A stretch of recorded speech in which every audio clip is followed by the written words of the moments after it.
जीतू पटवारी को लेकर social media में कई तरह की अटकलें चल रही है। अटकलें ये कि जीतू पटवारी नाराज है क्योंकि पार्टी उनका साथ नहीं दे रही। अटकलें ये भी है कि वो सिंधिया की राह पर जा सकते हैं।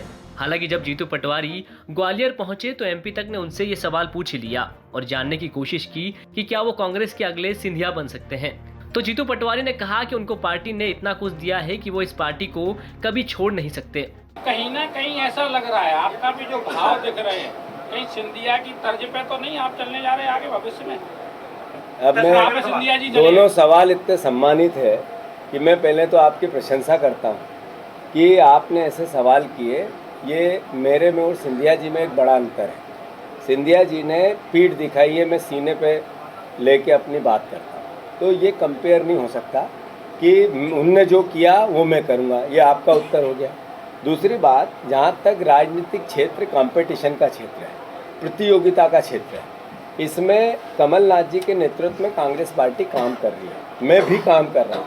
मैं मानता हूँ कि पार्टी ने मुझे जो जिम्मेवारी दी बहुत कम के नसीब में होती है। मुझे चौथा चुनाव अब मैं लड़ूंगा।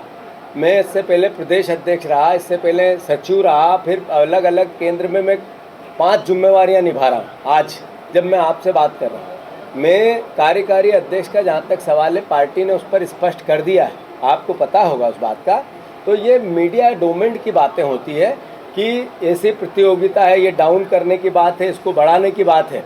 कांग्रेस पार्टी कमलनाथ जी के नेतृत्व में एकजुटता से काम कर रही है और मैं आपसे वचन दे के जा रहा हूँ। वचन, ये शब्द का अर्थ समझना, ये वो वचन नहीं है जो प्राण जाए पर वचन न जाए वाला है। इस बार कांग्रेस भारी बहुमत से बनेगी और कमलनाथ जी के नेतृत्व में बनेगी। सारे सवाल आपके इसमें आ गए। नहीं, मैंने क्या कहा आपको, उनके अगर नेतृत्व कर रहे हैं तो नेचुरल है, नेतृत्व करता है। अब इसमें अपन 3-4 चीज़ें अलग अलग तरह की अगर निकालें, मैं समझता हूँ ये न्याय नहीं है।